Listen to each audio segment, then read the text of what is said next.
Hello बच्चों, चलिए प्रश्न को पढ़ते हैं और समझते हैं। यदि दो सदिशों ए सदिश और बी सदिश के बीच का कोण थीटा हो तो ए सदिश डॉट बी सदिश जीरो या जीरो से बड़ा होगा यदि। इसके लिए हमें थीटा के मान दिए हुए हैं, विकल्प ए, विकल्प बी, विकल्प सी और विकल्प डी, और हमें इनमें से सही विकल्प बताना है।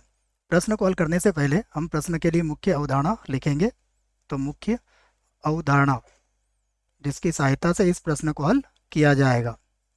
मुख्य अवधारणा में हम ए सदिश और बी सदिश का बिंदु गुणा किस प्रकार किया जाता है या उसका सूत्र क्या होता है वो हम लिखने वाले हैं। तो हम जानते हैं ए सदिश डॉट बी सदिश का बराबर होता है ए सदिश का परिमाण, बी सदिश का परिमाण, और फिर होता है कॉस थीटा, जहाँ पर थीटा क्या होता है, दोनों के मध्य का कोण होता है।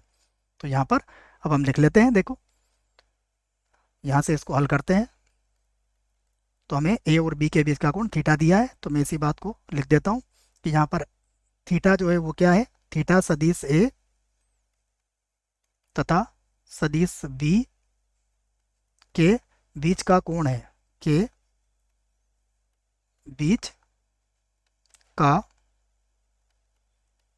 कोण है। ठीक है, ये तो इनके बीच का कोण है। उसके बाद जो दिया है उसे लिख लेते हैं।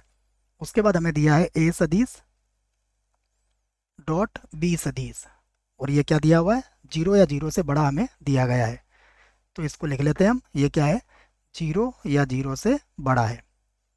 अब ये किसके बराबर होगा, देखो ए सदिश का परिमाण, बी सदिश का परिमाण, ये हो गया कॉस थीटा जो जीरो या जीरो से बड़ा होगा। तो देखिए, सदिश ए का परिमाण सदिश बी का परिमाण ये तो शून्य नहीं हो सकता है। हम दोनों बातें लिख देते हैं कि सदिश ए का परिमाण ये भी शून्य के बराबर नहीं है, सदिश बी का परिमाण ये भी शून्य के बराबर नहीं है।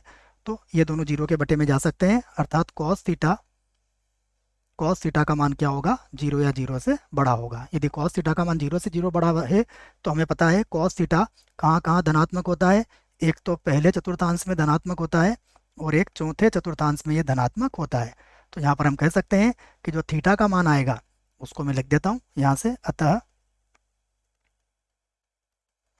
अतः थीटा का मान क्या हो सकता है, जीरो या जीरो से अधिक और पाई बटा दो या पाई बटा दो से कम। तो ये हमारे प्रश्न का क्या होगा, उत्तर होगा। विकल्प देखते हैं कौन सा विकल्प सही है। तो देखिए, पहले विकल्प में बराबर का चिन्ह लगा हुआ नहीं है, अर्थात ये गलत होगा। दूसरे विकल्प में बराबर भी लगा हुआ है, इसका अर्थ है कि ये जो विकल्प है ये हमारे प्रश्न के लिए बिल्कुल सही विकल्प है, बाकी विकल्प गलत होंगे। आशा करता हूँ बच्चों प्रश्न का उत्तर समझ में आया होगा। धन्यवाद।